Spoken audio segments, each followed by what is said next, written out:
अस्सलामुअलैकुम स्टूडेंट्स, आज हम पढ़ेंगे चैप्टर 11 फर्स्ट ईयर का, और जिसमें हमने चैप्टर आज स्टार्ट करना है बायो एनर्जेटिक्स।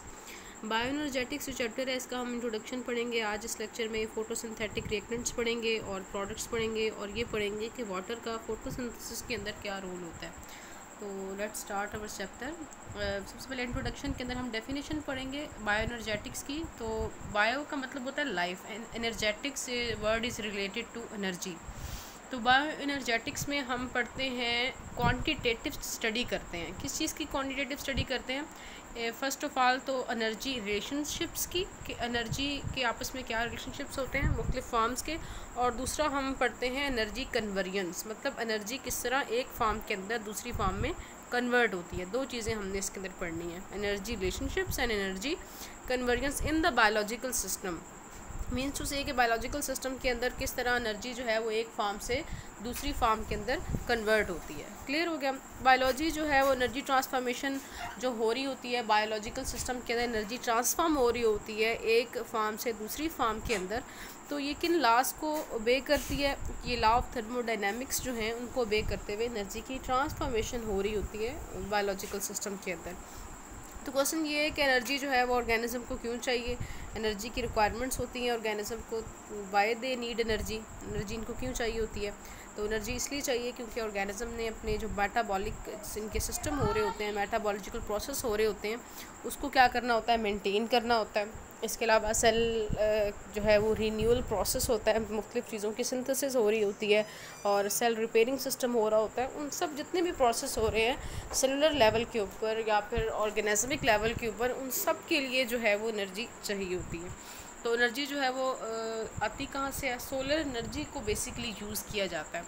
अब सोलर जो एनर्जी है उसको कोई भी ऑर्गेनिज्म, चाहे वो प्लांट्स हैं चाहे वो एनिमल्स हैं, तो वो इस सोलर एनर्जी को डायरेक्टली यूज़ नहीं कर सकते। तो सोलर एनर्जी को जो है वो यूज़ करने के लिए सोलर एनर्जी को सबसे पहले कन्वर्ट करना पड़ता है केमिकल एनर्जी के अंदर। No organism can use this solar energy directly, instead the organism which convert this solar energy into the chemical energy are basically producers होते हैं, वो प्लांट्स होते हैं। प्लांट्स का क्या काम है कि सोलर एनर्जी को कन्वर्ट करना केमिकल एनर्जी में, और केमिकल एनर्जी की किस फॉर्म के अंदर कन्वर्ट करना। तो इस केमिकल एनर्जी को किस फॉर्म के अंदर केमिकल एनर्जी लेते हैं, इसको ग्लूकोज की फॉर्म में या कार्बोहाइड्रेट की फॉर्म में ये केमिकल एनर्जी जो है वो यूज़ की जाती है। अब एनर्जी की जो कन्वर्जन है सोलर एनर्जी से जो है वो कौन सी एनर्जी बन रही है, केमिकल एनर्जी। तो इस एनर्जी कन्वर्जन हो कहाँ पे रही है, इसको कौन करवा रहा है? तो क्लोरोप्लास्ट जो है वो इस एनर्जी को कन्वर्ट कर रहा है, सोलर एनर्जी को केमिकल एनर्जी के अंदर। उसके बाद क्वेश्चन ये राइज होता है कि हम फोटोसिंथेसिस का जो क्वेश्चन पढ़ते हैं प्रोसेस, उसके अंदर जो प्लांट्स हैं वो कौन सी फोटोसिंथेसिस करते हैं? ऑक्सीजेनिक फोटोसिंथेसिस करते हैं। मीन जिस प्रोसेस के ड्यूरिंग ऑक्सीजन रिलीज़ होती है, और ऑक्सीजन जो है वो जैसे पहले जो ऑर्गेनिज्म थे, जब ऑक्सीजन वाली फोटोसिंथेसिस नहीं हो रही थी, जो ऑर्गेनिज्म जो थे पहले, जो बैक्टीरिया थे वो फोटोसिंथेटिक थे, लेकिन वो ऑक्सीजन रिलीज़ नहीं कर रहे थे क्योंकि वो वाटर को यूज़ नहीं कर रहे थे अपने रिएक्टेंट्स पे, बल्कि वो यूज़ करते थे हाइड्रोजन सल्फाइड को। दैट्स वाई तो बायर प्रोडक्ट में ऑक्सीजन नहीं बनती थी बल्कि सल्फ़र बनता था। तो जैसे ही ये फोटोसिंथेसिस स्टार्ट हुई, जिसमें ऑक्सीजन बनना स्टार्ट हुई, तो अर्थ के ऊपर रेस्पिरेशन, कौन सी? एरोबिक रेस्पिरेशन भी स्टार्ट होगी। रेस्पिरेशन जब होती है तो रेस्पिरेशन का जो प्रोसेस होता है उसके अंदर बेसिकली क्या होता है कि रेस्पिरेशन के अंदर जो एनर्जी है वो रिलीज़ होती है। एनर्जी क्या होती है? रिलीज़ होती है। फोटोसिंथेसिस में एनर्जी चाहिए होती है। फोटोसिंथेसिस जो है ये एक एनाबॉलिक रिएक्शन है, जबकि जो रेस्पिरेशन ये एक कैटाबॉलिक रिएक्शन है, जिसकी ड्यूरिंग एनर्जी रिलीज़ होती है इन the form of ATP. ATP जो है वो कैटाबॉलिज्म और एनाबॉलिज्म रिएक्शन के दरमियान लिंक के तौर पे काम करती है। अब फोटोसिंथेसिस जब होती है तो कौन से प्रोडक्ट्स बनते हैं? कुछ ऑर्गेनिक मॉलिक्यूल्स बनते हैं, जैसे कि ग्लूकोज हो गया। उसके अलावा ये जो ऑर्गेनिक मॉलिक्यूल जिसको हम शुगर कहते हैं, ये क्या होते हैं? शुगर के अंदर, अब आपने पढ़ा है शुगर का फार्मूला क्या होता है? 6C6H12 and O6। अब ये जो शुगर का फार्मूला है इसके अंदर एनर्जी स्टोर हुई हुई है। कहाँ पर हुई हुई है? अब ये जो CH बॉन्ड हैं इनके अंदर एनर्जी क्या हुई हुई होती है? स्टोर हुई हुई होती है। तो जैसे रेस्पिरेशन जब होती है, रेस्पिरेशन का प्रोसेस होता है, तो यही जो ग्लूकोज है उसकी ऑक्सीजन की प्रेजेंस में ब्रेकडाउन होगी, और इस CH बॉन्ड के अंदर जो एनर्जी है वो हमें अवेलेबल हो जाएगी। तो इसलिए रेस्पिरेशन के ड्यूरिंग एनर्जी क्या होती है, रिलीज़ होती है। फोटोसिंथेसिस जो है वो एक एनर्जी कैप्चरिंग प्रोसेस है जिसके अंदर सोलर एनर्जी को कैप्चर किया जाता है, जबकि रेस्पिरेशन एक एनर्जी को रिलीजिंग प्रोसेस होता है। क्लियर हो गया। उसके बाद हम पढ़ेंगे कि फ़ोटोसिंथेसिस जो है वो कौन सा डेफिनेशन है फ़ोटोसिंथेसिस की, कैसा प्रोसेस जिसके अंदर एनर्जी पुअर इनऑर्गेनिक जो सब्सटेंस हैं वो ऑक्सीडाइज होते हैं। कार्बन के जो है वो कार्बन एक एनर्जी पुअर इनऑर्गेनिक सब्सटेंस है, जो ये carbon dioxide is oxidise form, it is converted into reduced form. ठीक हो गया, जैसे कार्बन डाइऑक्साइड हो गया। और हाइड्रोजन क्या है, हाइड्रोजन भी में जो है वो मेनली हाइड्रोजन कौन सा, जो वाटर के अंदर हाइड्रोजन है। These two, carbon dioxide and water, these two are the energy poor inorganic substance. अब ये क्या होंगे, ये जो है वो रिड्यूस्ड होंगे, ठीक है, और ऑक्सीडाइज होंगे। मतलब इस पूरे रिएक्शन के अंदर ऑक्सीडेशन भी होगी और रिडक्शन भी होगी। क्लियर हो गया। और लाइट की प्रेजेंस के अंदर ये दोनों जो रिएक्टेंट्स हैं ये कन्वर्ट हो जाएंगे। अब जो कार्बन डाइऑक्साइड है, कार्बन डाइऑक्साइड के अंदर हाइड्रोजन ऐड हुई है, कार्बन डाइऑक्साइड की रिडक्शन हुई है, ये रिड्यूस्ड हुआ है carbon dioxide in the form of glucose. और जो वाटर है, वाटर की ऑक्सीडेशन हुई है और क्या बना है, ऑक्सीजन बनी है। किसकी प्रेजेंस में हुआ है, लाइट की प्रेजेंस में। दोबारा से हम इसकी डेफिनेशन को रीड कर लेते हैं। The process in which energy poor inorganic oxidise compounds of carbon mean carbon dioxide and hydrogen mainly in the form of water are reduce to energy rich carbohydrates. और यहाँ पे जो ग्लूकोज बना है it is energy rich carbohydrates which is sugar glucose. अब ये use हुआ using the light energy that is absorbed and converted into chemical energy. मतलब कि इस लाइट एनर्जी को केमिकल एनर्जी में कन्वर्ट किसने किया, क्लोरोफिल ने। और क्लोरोफिल है और साथ साथ इसके बाकी फोटोसिंथेटिक पिगमेंट्स भी हैं जिन्होंने लाइट एनर्जी को यूज़ करके कार्बन डाइऑक्साइड को फिक्स किया है इन the form of carbohydrate, glucose, और वाटर से जो है वो ऑक्सीजन रिलीज़ हुई है। अब जो इसको हम अगर इस रिएक्शन को ओवरऑल देखें तो यहाँ पर बेसिकली साथ में वाटर के 6 मालिक्यूल साथ में यहाँ पे बनते हैं, 6 मालिक्यूल। लेकिन यहाँ पे देखें 6 और मालिक्यूल्स यहाँ पे वाटर के और 6 इधर, तो कंपनसेट हो गया। तो जस्ट यहाँ पर कितने रह जाएंगे, 6। ठीक हो गया, यहाँ पर मिस्टेक है, यहाँ पे साथ में कार्बन के 6 मालिक्यूल भी प्रोडक्ट में आते हैं। तो बेसिकली 6 कार्बन डाइऑक्साइड के मालिक्यूल, 6 ऑक्सीजन के मालिक्यूल लाइट की प्रेजेंस के अंदर ग्लूकोज बनी है, और 6 ऑक्सीजन जो है उसके मालिक्यूल क्या हुए, रिलीज़ हुए। क्लियर हो गया। उसके बाद जो है फोटोसिंथेसिस जो है वो यूज़, अब ये सारा जो प्रोसेस है इसकी जब प्रोसेस रिवर्स होगा तो उसको हम रेस्पिरेशन कहेंगे। रेस्पिरेशन के अंदर क्या होगा कि कार्बन ऑक्सीजन की प्रेजेंस में ये ग्लूकोज मालिक्यूल की ब्रेकडाउन होगी, और क्या होगा कि कार्बन डाइऑक्साइड बनेगी, वाटर बनेगा, और साथ में ये लाइट के साथ में एनर्जी बहुत ज़्यादा रिलीज़ होगी। फोटोसिंथेसिस यूज़ करता है रेस्पिरेशन के प्रोडक्ट्स, और रेस्पिरेशन यूज़ करेगा फोटोसिंथेसिस के प्रोडक्ट। रेस्पिरेशन यूज़ करेगा फोटोसिंथेसिस के प्रोडक्ट, जैसे कि जो फोटोसिंथेसिस में जो रिएक्टेंट हैं रेस्पिरेशन के अंदर वही क्या बन जाएंगे, प्रोडक्ट्स बन जाएंगे। तो प्लांट्स जो होते हैं वो आपको पता है कि फोटोसिंथेटिक ऑर्गन्स हैं। प्लांट्स के अंदर जो फोटोसिंथेटिक ऑर्गन्स हैं वो बेसिकली लीव्स हैं। तो प्लांट्स के अंदर फोटोसिंथेसिस भी हो रही होती है, एज़ वेल एज़ रेस्पिरेशन का प्रोसेस भी हो रहा होता है। तो जब जो है वो बहुत सुबह का टाइम होता है और शाम का टाइम होता है जिसको हम डान एंड डस्क का टाइम कहते हैं, उस टाइम के ऊपर रेट ऑफ रेस्पिरेशन इक्वल हो जाता है रेट ऑफ फोटोसिंथेसिस के। अगर हम ज़्यादा रोशनी होना स्टार्ट हो जाती है तो फोटोसिंथेसिस का रेट बढ़ जाता है, और जब नाइट का टाइम होता है तो रेस्पिरेशन का रेट बढ़ जाता है। लेकिन at dawn and dusk rate of photosynthesis is equal to the rate of transpiration. अब आपको पता है फोटोसिंथेसिस के नतीजे में क्या हो रहा है, ऑक्सीजन रिलीज़ हो रही है, और जो है वो रेस्पिरेशन के ड्यूरिंग क्या हो रहा है, रेस्पिरेशन के ड्यूरिंग क्या होगा, कार्बन डाइऑक्साइड रिलीज़ होगी। तो फोटोसिंथेसिस में ये कार्बन डाइऑक्साइड यूज़ हो जाएगी और रेस्पिरेशन के अंदर ये ऑक्सीजन यूज़ हो जाएगी। मतलब कि दोनों एक दूसरे के जो प्रोडक्ट्स हैं उनको क्या कर लेंगे, यूज़ कर लेंगे। अब जब डान एंड डस्क का टाइम होता है तो रेट ऑफ रेस्पिरेशन इक्वल हो जाता है रेट ऑफ फोटोसिंथेसिस के।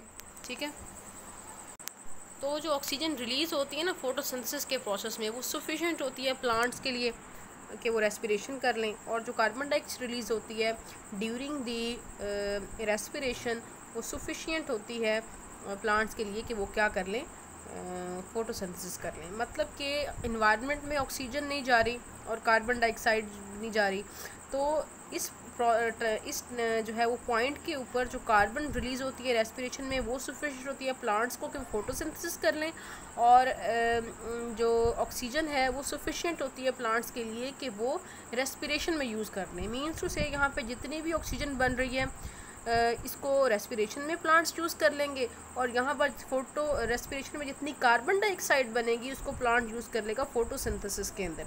तो जो नेट जो है हमारे पास नेट आप कह लें कि ऑक्सीजन का अमाउंट और कार्बन डाइऑक्साइड की वो इन्वायरमेंट में नहीं जा रही, तो वहाँ पर क्या हो जाता है कि नेट जो अमाउंट है कार्बन डाइऑक्साइड की ऑक्सीजन की वो क्या रहेगी, इक्वल हो जाएगी।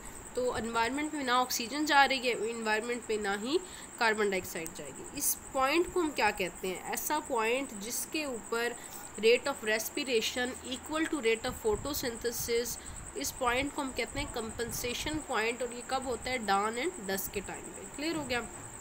उसके बाद हम करेंगे कि अब हमने ये प्रोसेस पढ़ा कि जो हमारे पास कार्बन डाइऑक्साइड और वाटर और लाइट मिल के ये बना रहे हैं ग्लूकोज और ऑक्सीजन।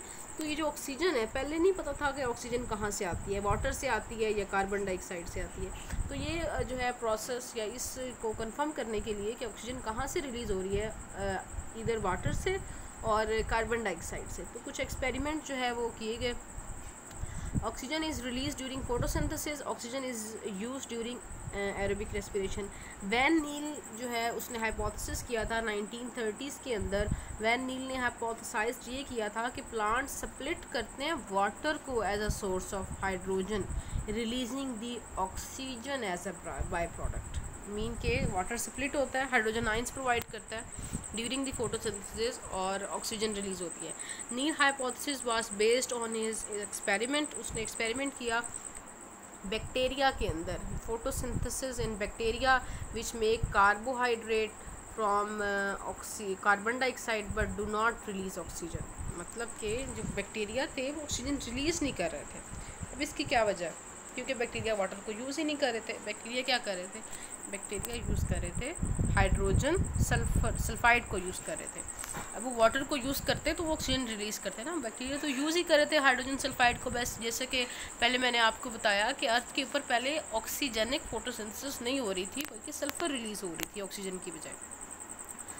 उसके बाद जो है वो इसका जो है एक्सपेरिमेंट क्या था, नील हाइपोथेसिस क्या था कि उसने कहा कि during the photosynthesis water source होता है ऑक्सीजन का, कार्बन डाइऑक्साइड सोर्स नहीं होता। लेटर उसको कंफर्म किया साइंटिस्ट ने ड्यूरिंग 1940s जब यूज़ किया गया ऑक्सीजन का एक isotope O18 first time use किया गया बायोलॉजिकल रिसर्च के अंदर। तो इन्होंने क्या किया जी, प्लांट्स के दो ग्रुप बना दिए। प्लांट्स के क्या किए, दो ग्रुप।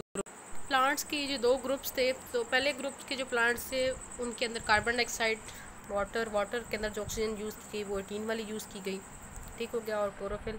और इन जो है वो रिज़ल्ट जो बना हमारे पास ग्लूकोज वो नॉर्मल बनी बिल्कुल, लेकिन जो ऑक्सीजन रिलीज़ हुई वो कौन सी हुई, हैवी जो आइसोटोप था ऑक्सीजन का 18 वाली रिलीज़ हुई। इसी तरह जो दूसरा यहाँ पर था, दूसरे ग्रुप के जो प्लांट्स थे उनके अंदर जो कार्बन डाइऑक्साइड था उसके अंदर हैवी आइसोटोप 18 वाली जो है वो कार्बन यूज़ की गई थी।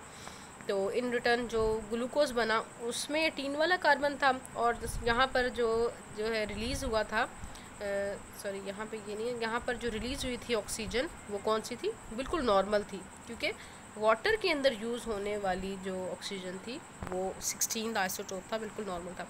Water is one of the raw material for photosynthesis है। वाटर जो है वो कार्बन डाइऑक्साइड एक दूसरा रॉ मटेरियल है। हाइड्रोजन जो प्रोड्यूस्ड होते हैं by the splitting of water, वो हाइड्रोजन कहाँ जाता है, हमने बात की ऊपर कि हाइड्रोजन स्प्लिट होता है, ऑक्सीजन रिलीज़ होती है, और वाटर स्प्लिट होता है तो हाइड्रोजन बनता है, as well as oxygen release होती है। तो वाटर जो है उसको पिकअप कर लेते हैं लिविंग सिस्टम के अंदर। एक हमारे पास न्यूक्लियोटाइड है, कोएंजाइम है, जिसे हम कहते हैं NADP, nicotine adenine di dinucleotide phosphate. इसको हाइड्रोजन जब पिकअप कर लेगा तो ये कन्वर्ट हो जाएगा NADPH2 में।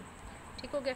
NADPH2 के जो है वो इसके अंदर जब हाइड्रोजन ऐड हुआ है तो इसके अंदर रिड्यूसिंग पावर आ गई है, मतलब it can reduce any compound because it have reducing power.